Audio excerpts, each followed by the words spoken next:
देश में बढ़ती हुई महंगाई के कारण जिस तरह आज देश की जनता पिसती जा रही है, इस कारण देश की सरकार और महंगाई की शव यात्रा निकाली गई, जिससे कि ये अंधी सरकार जागने की कोशिश करे। इस मौके पर जिला अध्यक्ष अशफाक सकलैनी ने कहा कि आज की सरकार जो पहले बड़ी बड़ी बातें करती थी, अब गूंगी होकर बैठी हुई है। पूर्व में जब 1 रुपया भी पेट्रोल डीजल पर बढ़ता था तो इस सरकार के नेता अर्धनग्न होकर प्रदर्शन करते थे। जब 2014 में बीजेपी की सरकार आई थी, उस समय डीजल पेट्रोल की कीमत 50 से 60 रुपए के करीब थी, जो आज 100 रुपए के पास आ चुकी है, लेकिन सरकार सोई हुई है।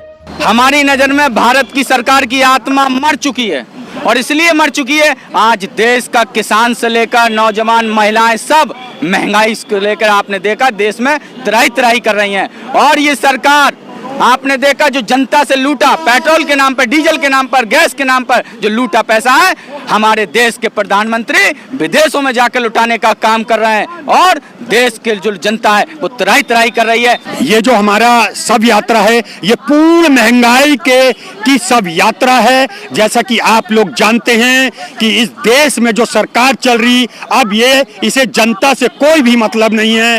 चाहे वो डीजल के दाम हो, हर दिन डीजल के दाम बढ़ते हैं, हर दिन पेट्रोल के दाम बढ़ते हैं, हर दिन गैस के दाम बढ़ते हैं, लेकिन इस सरकार की जो कानों में जू नहीं रिंगती है। आज जो शव यात्रा हमारी केंद्र में सरकार और उत्तर प्रदेश की सरकार जो मर गई है, उसकी शव यात्रा हमारे जिला कांग्रेस के अध्यक्ष ने अशफाक सकलैनी जी के नेतृत्व में हम सब महिला कांग्रेस, यूथ कांग्रेस, एनएसवाई सभी लोग यहाँ पर, सब जिले के सभी पदाधिकारी, ये शव यात्रा हम लोग निकाल रहे हैं ये महंगाई के खिलाफ।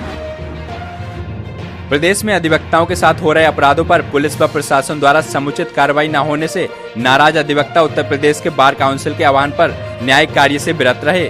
शनिवार को विरोध व्यक्त करते हुए अधिवक्ताओं ने राज्यपाल को संबोधित ज्ञापन नगर मजिस्ट्रेट को सौंपा।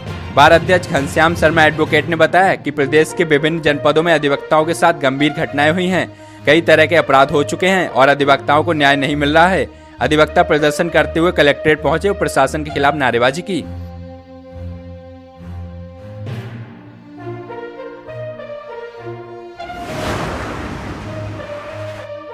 बरेली में आंवला भमोरा हाईवे की ओर से आ रहे एक टैंकर ने गोद में भाई को खिला रही बच्ची को कुचल दिया।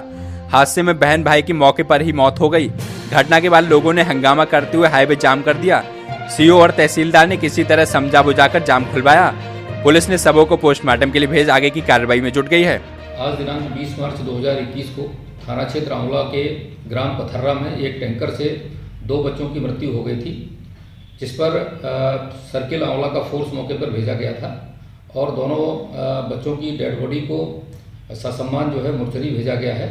टैंकर और उसके ड्राइवर को पकड़ लिया गया है। दोनों बच्चों का पंचायतनामा और पोस्टमार्टम की कार्रवाई की जा रही है। अभियोग पंजीकृत किया जा रहा है और शेष विधिक कार्रवाई बरेली में व्यापारी सेवा संघ ने गड्ढे वाली दवाई मार्केट में बैठक की। वहां दवाई व्यापारियों ने कहा, हम पुल का विरोध करते हैं।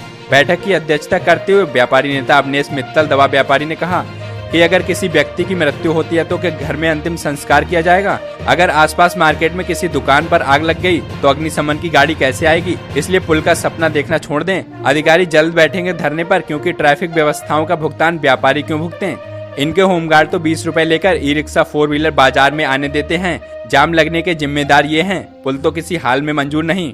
व्यापारी तो हमेशा प्रशासन को सहयोग करने के लिए तैयार रहता है, लेकिन प्रशासन खुद जो है जाम लगवाने के लिए गुनहगार है, क्योंकि जितने भी फल वाले ठेले वाले खड़े होते हैं उनसे सबसे जो है प्रशासन उगाही करता है, जो है तभी ये जो है जाम की स्थिति बनती है। हम लोग भूखे मर जाएंगे। अगर पुल बन गया तो फिर परेशानी होगी। 8-10 साल तक कोई पुल नहीं रहेगी। कह रहे 15 महीने में कमिश्नर साहब का तबादला अगर 2 महीने में हो गया, कमिश्नर साहब से चलेगा साहब। अब क्या करें हम, कोई भी नहीं होगा। लाल फाटक वाला पुल अभी तक नहीं बना 8 साल से। क्या हो रहा है? बस ये है, हाथ जोड़ के निवेदन है किसी सूरत से कि ये पुल का निर्माण ना होने पाए यहाँ पर। नहीं, मेरे यहाँ से पुल नहीं बनना चाहिए, क्योंकि जगह बहुत छोटी है। कई जगह बहुत सर्वे भी सब बता रहा है कि बहुत जगह छोटी है, यहाँ बहुत मुश्किल है। तो ये मुझे लग रहा है पूरा व्यापार। बरेली में जॉगिंग के लिए घर से निकले एक युवक को तेजी से आ रही मोटरसाइकिल ने टक्कर मार दी। जोरदार टक्कर से वह गंभीर रूप से घायल हो गया और अस्पताल ले जाते समय उसकी मौत हो गई।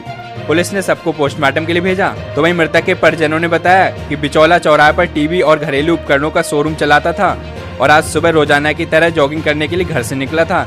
कुछ दूर चलने के बाद पीछे से आ रही एक तेज रफ्तार मोटरसाइकिल ने टक्कर मार दी और फरार हो गया। दुर्घटना के बाद सूचना मिलने पर पहुंचे घर वालों ने उसे इलाज के लिए बरेली के जिला अस्पताल में भर्ती कराने की कोशिश की, लेकिन उसकी रास्ते में ही मौत हो चुकी थी। ये हमारे भतीजे थे। क्या हुआ था? ये सुबह दौड़ लगाने के लिए रोज ही जाते हैं, आज भी उसी तरीके से सुबह गए थे। ये लगभग 5:45 बजे के आसपास घर से निकले थे। ये गांव से करीब आधा किलोमीटर दूर पहुंचे होंगे।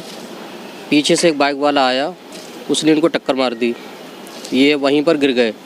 उसके बाद हमारे पास जब सूचना आई थी, घर पे फ़ोन किया था, तो हम सब लोग दौड़े, फटाफट उनको गाड़ी में डाल के बरेली लेकर आ रहे थे। बरेली मतलब आ गए थे, लगभग कुल मिला के रास्ते में ही थे, वो एक्सपायर हो गए। वहाँ से सीधे हम डिस्ट्रिक्ट आ गए हैं।